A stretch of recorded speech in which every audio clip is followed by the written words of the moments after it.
Friends, welcome to Suratamma YouTube channel. ఎలా ఉన్నారు అందరూ? నేనైతే చాలా బాగున్నాను. మీ అందరికి ఒక బ్యూటిఫుల్ ప్లేస్ గురించి అయితే చూపించబోతున్నాను. ఎంత బ్యూటిఫుల్ ప్లేస్ అంటే ఆ ప్లేస్ ని చూడగానే మనసు మొత్తం ప్రశాంతంగా మారిపోతుంది. అంత బాగుంటుంది ప్లేస్. ఆ ప్లేస్ పేరేంటో చెప్పనా? నీల్కంఠ్ ధామ్ టెంపుల్. ఈ టెంపుల్ కి మీరు ఎప్పుడైనా వెళ్ళారా? ఈ టెంపుల్ గురించి మీరు ఎప్పుడైనా విన్నారా? ఎప్పుడైనా వినుంటే తప్పకుండా నాతో షేర్ చేసుకోండి. ఇప్పుడు గుడి లోపలికి వెళ్తున్నాము. గుడి లోపలికి మెయిన్ గేట్ నుంచి కాకుండా వేరే రూట్ నుంచి అయితే గుడి లోపలికి వెళ్తున్నాము. ఇక్కడైతే అన్ని రకాల ఫుడ్ దొరుకుతుంది. చాలా తక్కువ ధరలో దొరుకుతుంది. ఫుడ్ అయితే ఇక్కడ చాలా అంటే చాలా బాగుంటుంది. తప్పకుండా వచ్చినప్పుడు టేస్ట్ చేయండి. ఇప్పుడు గుడి ప్రవేశ ద్వారం దగ్గరకు అయితే వచ్చాము. అక్కడైతే చాలా బాగుంది. గుడి ద్వారం అయితే ఏనుగు బొమ్మలతో చాలా బాగా తయారు చేశారు. అలాగే గుడి ద్వారానికి కుడివైపు కృష్ణుని విగ్రహం, ఎడమ వైపు రాముని విగ్రహం అయితే ఉంది. చాలా బాగుంది. ఎంత బాగుందంటే అసలు చూడడానికి కన్నుల పండుగగా అనిపిస్తుంది. అంత బాగుంది. అలాగే గుడి బయట నుంచి చూస్తుంటే ఎంత బాగుందో చూడండి. నేను ఈ గుడికి రావడం అయితే రెండోసారి. ఈ గుడికి అనగానే వెంటనే ఎక్సైట్ అవుతూ వచ్చాను. ఫస్ట్ టైం మా ఫ్రెండ్స్ అందరితో కలిసి టూర్ కి అయితే వచ్చాను ఈ గుడికి. మా ఫ్రెండ్స్ అందరితో టెంపుల్ లో చాలా బాగా అనిపించింది. ఈసారి మా ఫ్యామిలీ అందరితో వచ్చాను. పుష్కరాల పేరు చెప్పుకొని నీల్కంఠ్ ధామ్ టెంపుల్ అనగానే మా ఫ్యామిలీ అందరినీ తయారు చేశాను వెళ్దామని. ఇలా రెండోసారి అయితే ఆ దేవుని దర్శనం మళ్ళీ జరుగుతుంది. ద్వారాన్ని ఎంత అందంగా తయారు చేశారో చూడండి. చూడడానికి అద్భుతంగా కనిపిస్తుంది. ద్వారానికి రెండు వైపులా చిన్న చిన్న షాప్స్ అయితే ఉంటాయి. ఆ షాప్స్ లలో చిన్న పిల్లలకు కావాల్సిన చిన్న చిన్న బొమ్మల కానించాలి ఇత్తడి వెండి బొమ్మల వరకు వస్తువుల వరకు ఉంటాయి. చాలా రకాల దేవుని విగ్రహాలు కూడా ఉంటాయి. చాలా బాగుంటాయి. నేను ఫస్ట్ టైం ఈ గుడికి వచ్చినప్పుడు తాబేలు బొమ్మను అయితే కొనుక్కొని వెళ్ళాను. చాలా బాగుంది. ఇప్పటి వరకు కూడా మా అమ్మ వాళ్ళ ఇంట్లో ఆ తాబేలు బొమ్మ అయితే ఖచ్చితంగా ఉంటుంది. రోజు నీళ్లు పోస్తారు. ఇక ఇటువైపు నుంచి అయితే గుడి లోపలికి వెళ్తున్నాము. ఇక్కడ శివుడు ఎంత అందంగా కనిపిస్తుందో చూడండి. శివుని విగ్రహం చాలా బాగుంది. పచ్చని గార్డెన్ లో చాలా బాగా కనిపిస్తుంది శివుని విగ్రహం. గార్డెన్ లో చాలా అందంగా తయారు చేశారు.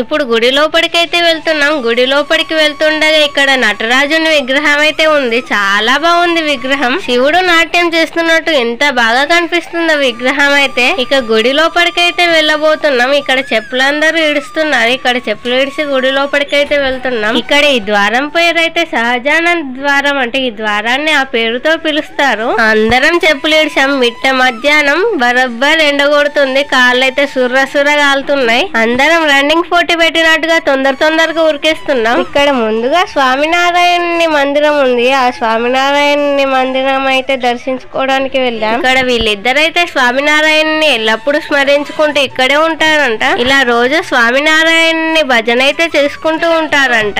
ఎంత అందంగా తయారు చేశారో చూడండి. విగ్రహాన్ని చూస్తుంటే దేవుడే దిగొచ్చినట్టుగా కనిపిస్తుంది. అంత అందంగా తయారు చేశారు. ఇలా ఇక్కడ స్వామినారాయణని దర్శనం అయితే పూర్తయిపోయింది. మా బుడ్డోడు ఇక్కడ ముద్దుగా ఆడుకుంటున్నాడు. కాసేపు ఇక్కడే కూర్చున్నాము. ఎంత ముద్దుగా ఆడుకుంటున్నాడో చూడండి. ముద్దుగా ఉన్నాడు ఆ డ్రెస్ లో మా బుడ్డోడు. ఎంత బాగా కనిపిస్తున్నాడో చూడండి మా బుడ్డోడు. ఇక్కడ పైన చిన్న చిన్న గడ్డితో గొడుగులాగా ఎంత అందంగా కనిపిస్తుందో చూడండి. అక్కడ కాసేపు కూర్చొని ఇప్పుడు గుడి లోపలికైతే వెళ్తున్నాము. మళ్ళీ రన్నింగ్ పోటీ అయితే మొదలు పెట్టాము. కాళ్ళు మళ్ళీ కాలుతున్నాయి. గుడి బయట నుంచి ఎంత అందంగా కనిపిస్తుందో చూడండి. చాలా బాగుంది గుడి. బయట నుంచి ఇంత అందంగా కనిపిస్తుందంటే ఇంకా లోపల ఎలా ఉందో మీరే ఊహించుకోండి. చాలా బాగుంటుంది. గుడి బయట అయితే వాటర్ ఉన్నాయి. ఎంత బాగా పడుతున్నాయో చూడండి. వాటర్ కింద మొత్తం వాటర్ ఉన్నాయి. చాలా బాగుంది. గుడి కింద మొత్తం నీటితో నిండిపోయి ఉంది. ఎంత అందంగా కనిపిస్తుందో చూడండి. మా బుడ్డోడితో ఫోటో దిగుదామంటే వాడు అస్సలు చూడట్లేదు. నీళ్ళకెలా చూస్తున్నాడు.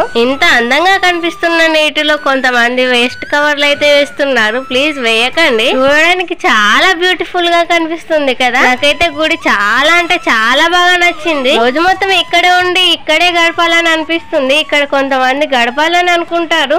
వాళ్ళందరికీ ఇక్కడ రూమ్లు అయితే ఉన్నాయి. ఆ రూమ్లు కూడా చాలా తక్కువ ధరలోనే ఉన్నాయి. గుడికి చాలా దగ్గరలోనే ఉన్నాయి. దేవుని స్మరణ చేసుకుంటూ 1-2 రోజులు ఇక్కడ ఉండాలనుకున్న వాళ్ళు ఆ రూమ్లలో అయితే ఉండొచ్చు. ముందుగా ఇప్పుడు మహావిష్ణువు గుడి దగ్గరకి అయితే వచ్చాము. మహావిష్ణువు ఆదిశేషు నాగు పైన పడుకొని ఉన్న విగ్రహం చాలా బాగుంది. లక్ష్మీదేవి మహావిష్ణువు పాదాల దగ్గర ఉంది. ఎంత అందంగా కనిపిస్తుందో విగ్రహం.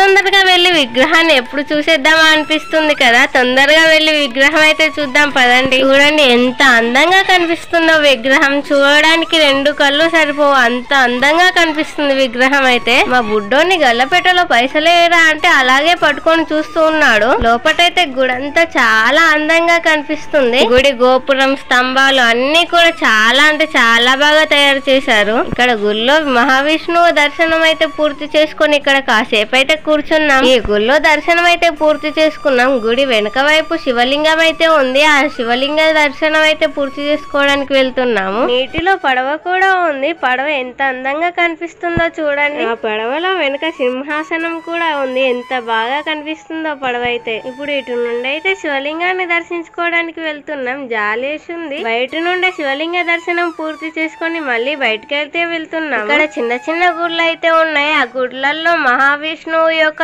అనేక అవతారాలు అయితే కనిపిస్తున్నాయి. ముందుగా శ్రీకృష్ణునికి సంబంధించిన అవతారం అయితే కనిపిస్తుంది. ఎంత అందంగా కనిపిస్తుందో చూడండి. విగ్రహం చాలా బాగుంది. ఆ తర్వాత శ్రీరాముని అవతారం అయితే కనిపిస్తుంది. చాలా అందంగా ఉంది. పువ్వులో హనుమంతుడు శివలింగ అభిషేకం చేస్తున్నట్టుగా చాలా బాగా కనిపిస్తుంది విగ్రహం అయితే. మరో అవతారం నరసింహ అవతారం. ఎంత బాగా కనిపిస్తున్నాడో చూడండి నరసింహ అవతారంలో. నెక్స్ట్ మరో గుడిలో పరశురాముని అవతారం అయితే కనిపిస్తుంది. మహావిష్ణువు యొక్క ప్రతి ఒక్క అవతారం గురించి అయితే ఇక్కడ విగ్రహాలు అయితే తయారు చేశారు. చాలా బాగా ఉంది. మహావిష్ణువు యొక్క మరో అవతారం వారాహ అవతారం. ఈ అవతారం పేరు స్వామినారాయణ అవతారం. ఎంత బాగుందో చూడండి విగ్రహం. చాలా బాగా కనిపిస్తున్నాయి విగ్రహాలన్నీ. ఎన్నో అవతారాలు ఉన్నాయి మహావిష్ణువి. ఈ అవతారం శనకాదీశ అవతారం.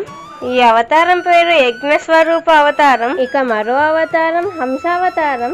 ఈ అవతారం పేరు కపిల స్వరూప అవతారం. మరో అవతారం ఋషిబాదేవ్ అవతారం. ఇంకో అవతారం పేరు పృథు స్వరూప అవతారం. ఇక ఈ అవతారం గురించి అయితే మన అందరికీ తెలిసిందే. మోహిని అవతారం. అమృతం కోసం మహావిష్ణువు మోహిని అవతారం ఎత్తాడు. ఇక మరో అవతారం గురించి వచ్చేసరికి నారద స్వరూప అవతారం. నారదుని రూపం అయితే ఎత్తాడు. ఇక మరో అవతారం దత్తాత్రేయ అవతారం. వ్యాస స్వరూప అవతారం. మహావిష్ణువు భూమి మీద మనిషిలా ఎన్ని అవతారాలు ఎత్తాడో చూడండి. మనందరినీ ఎప్పటికీ కాపాడడానికి మహావిష్ణువు ఏదో ఒక అవతారంలో తప్పకుండా భూమి మీద ఉంటూనే ఉంటాడు. ఈ అవతారం పేరు హరిస్వరూప అవతారం. మరో మహావిష్ణు అవతారం ధన్వంతరి అవతారం కూడా ఉంది. ఇక ఈ అవతారం హయగ్రీవ అవతారం. మహావిష్ణువు యొక్క ఇంకో అవతారం మత్స్య అవతారం. ఇంకో అవతారం పేరు కచ్చ స్వరూప అవతారం. అంతే తాంబేల అవతారం కూడా ఎత్తాడు మహావిష్ణువు. ఇక మనందరికి తెలిసిన మరో అవతారం వామన అవతారం. ఈ అవతారం ఎత్తి 3 అడుగులతో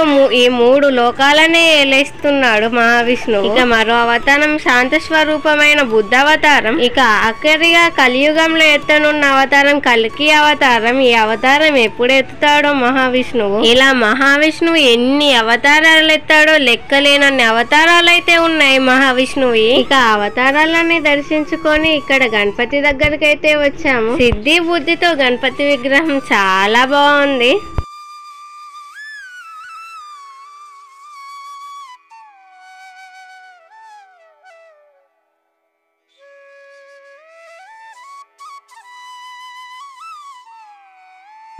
ఇక ఆఖరిగా స్వామినారాయణ గుడి దగ్గరికి అయితే వచ్చేసాం. గుడి గోపురం ఎంత అందంగా ఉందో చూడండి. చాలా బాగుంది గుడి గోపురం అయితే. స్వామినారాయణ మందిరం దగ్గరికి అయితే వచ్చేసాం. ఎంత బాగా ఉందో చూడండి స్వామినారాయణ మందిరం. స్వామినారాయణకి చాలా రకాల ప్రసాదాలు అయితే నైవేద్యంగా పెట్టారు. చాలా ఉన్నాయి. ఎన్ని రకాల ప్రసాదాలు పెట్టారంటే అసలు లెక్క పెట్టలేకపోతున్నాను. అన్ని రకాల ప్రసాదాలు అయితే ఉన్నాయి స్వామినారాయణ దగ్గర. ఎడమ వైపు శ్రీ రాధాకృష్ణుల విగ్రహాలు ఉన్నాయి. ఎంత అందంగా కనిపిస్తున్నాయో చూడండి రాధాకృష్ణుల విగ్రహాలు. కుడి వైపు లక్ష్మీనారాయణ విగ్రహాలు కూడా ఉన్నాయి. చాలా బాగున్నాయి విగ్రహాలు అయితే.